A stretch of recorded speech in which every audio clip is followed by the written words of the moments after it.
Man, what do you know? Filming a video at 11 p.m. today. Hello everybody, my name is Kevin and welcome back to another album review where today I'm talking about the third album from Pink Floyd, More. So 1969 was a bit of a weird year for Pink Floyd.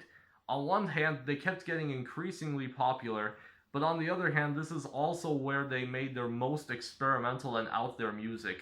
I mean, this album is not where most of that is at, it's more on their next album, which I will get to in a separate video, but I do believe that 1969 is their most underrated year. Not sure if 1972 counts, honestly, because while Obscured by Clouds did come out that year, and that is one of the most underappreciated Floyd albums, they already had a pretty big fan base already then, and they started to work on The Dark Side of the Moon. So I think I can single-handedly call 1969 their most underappreciated year. That said, I hesitate to call this year of them great, and I think this album is mostly to blame for all of that. This album is the soundtrack to the 1969 film More, and it's a very strange film. I mean, I've not seen the movie yet, aside from a few isolated clips, but from what I can tell, it's about this German guy who becomes obsessed with his American girlfriend, and they do drugs. Like, a crap ton of drugs. I have no idea if the music honestly fits the movie. I have to watch the movie myself. And I already know about sensitive topics, so don't worry about me being, I'm underage and all that, and I can't watch that movie, but I already know about a lot of sensitive topics, so what? Taking drugs? That's nothing for me. But, whatever. As for the music itself, okay, I will have to give this album this. It is a very diverse album. There's a lot of styles on here to be explored. There's folk rock, there's hard rock even, and there's all kinds of weird experimental things, and a lot of psychedelic rock on this, obviously. And as I said, there's not that much experimental stuff on this album, but there is a bit of it. And I don't actually think this album is bad at all. I mean, and it's actually pretty good. I think actually really good in a lot of moments. And I'm already rambling in this video, so whatever. I do enjoy some tracks more than others, but hey, why don't we get into the track list already? Because I am tired. The album opens with Cirrus Minor, which is a pretty low-key acoustic piece, which I honestly pretty much enjoy. It's very nice. It's a great little, opener for the album. Meanwhile, songs like the Nile Song and Ibiza Bar go so far in the opposite direction that you can't even see them. They go into hard rock territory, and these are two of the heaviest songs they've ever recorded. The Nile Song is even in mono, while all the other songs on here are stereo, and it's very distorted and everything, and I do really like it. Although I think I like Ibiza Bar more because it's groovier, I suppose. So yeah, those are pretty good tracks. Another pretty good rocker on this album is Up the Khyber, even though that does not feature any guitars. It's solely credited to Nick Mason and Richard Wright, the only time in Pink Floyd history that has ever happened. It's just Nick drumming away while Richard does a bunch of random stuff on his piano and organ. Honestly, I like this one as well. Very nice. But back to the more acoustic tracks. Crying Song is honestly not that interesting. One of my least favorites on here. Same with Green is the Color, not that interesting, just a little acoustic piece, but it is better. It is a lot better. I really do enjoy this one. And meanwhile, there's also probably my favorite track on the album, Cymbaline. The lyrics of this track apparently vividly tell a nightmare while also criticizing the music industry a little bit.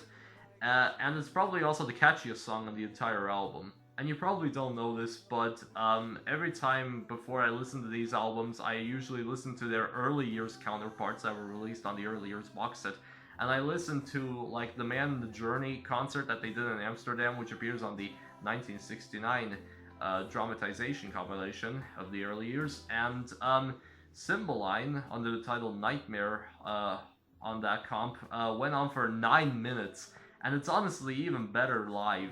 Like, it's a very nice song in the studio version and it's awesome, but live versions are even better. But yeah, this studio version, it's good, and it's probably my favorite track on the album, though I don't actually know about that. I'll have to see. And finally, side 1 ends with Party Sequence, where Nick Mason just plays a bunch of percussion while his wife plays tin flute. Okay, that doesn't make the album better, but honestly, it's honestly some variety at least. Now, side 1 was the more vocal-centric part of the album, but side 2 is a lot more instrumental, aside from Ibiza bar and a Spanish piece, which I will get to. Anyway, side 2 opens with Main Theme, which is honestly pretty haunting, and I really do like it. It's very nice. It's nice to listen to. I already talked about Ibiza bar, and then there's More Blues, which is just a 2-minute little instrumental cut. It's pretty nice, honestly. Nothing all that special, but honestly, it's just a nice track to, I guess, have the blues to. I think the title kind of makes sense for that one. Now, I do enjoy the album up to this point all the time. Like, I do at least enjoy the first 10 tracks on the album. But I'm not gonna lie, if I'm not in the right mood, then the last 3 tracks can kind of just drag for me. And that's mostly the fault of the longest track on the album, Quicksilver, which runs on for 7 minutes. It's mostly just an ambient drone piece, which is honestly way better as background music, and for something that shouldn't be concentrated on so heavily. It's nice, but honestly, it's nothing all that great, to be honest. Although it is pretty haunting, so I like that. And then there's a Spanish piece, which, is basically the party sequence of this side of the album. While party sequence was only just percussion, a Spanish piece is credited solely to Gilmour, where he does this very, very exaggerated Spanish accent with a lisp and some very weird gulps and slurps and whatever. And meanwhile, he plays Spanish guitars underneath. I have no idea what to make of this track, honestly. It's kind of hilarious, but wow, that Spanish accent just makes me so uncomfortable. And while I do think I have a tolerance for Spanish guitars more than most people do, this track is just kind of weird. Thankfully, though, we close out with Dramatic Theme, which is actually just a reprise of the main theme. And unfortunately not as interesting as the main theme, but honestly, it works. It works to bring the album full circle. So, that's everything on More. On one hand, I do really enjoy the diversity of this album. There's a lot of psychedelic rock, folk rock, hard rock, some experimental pieces. But also, it is a pretty big mixed bag. Whenever I put this album on, I mostly just enjoy, like I always enjoy, as I said, the first 35 minutes, aka the first 10 tracks. And if I'm not in the right mood, the last 3 songs can kind of just drag for me. But honestly, that's not that big of a problem. As I said, I do still enjoy this record, maybe even more than Piper, but honestly, I haven't decided on that yet. But as I said, More is a pretty good album. I don't know how well it works as a soundtrack to the movie as it does as an actual album. But it's a good album. That's pretty much all there is to say about it. I did not have a lot to say about these tracks, but whatever. Stay tuned until next time to where we talk about the most experimental record that Pink Floyd have ever made. But anyway, More gets a solid 7 out of 10 from me. But of course, this is all just my opinion. You can feel free to disagree with it, but if you have any opinions, you can leave them in the comments below. Sorry if this video was just, again, a big bunch of rambling. But yeah, that's pretty much it. I'm Kev from Pest, and you've just learned a bit more about music today.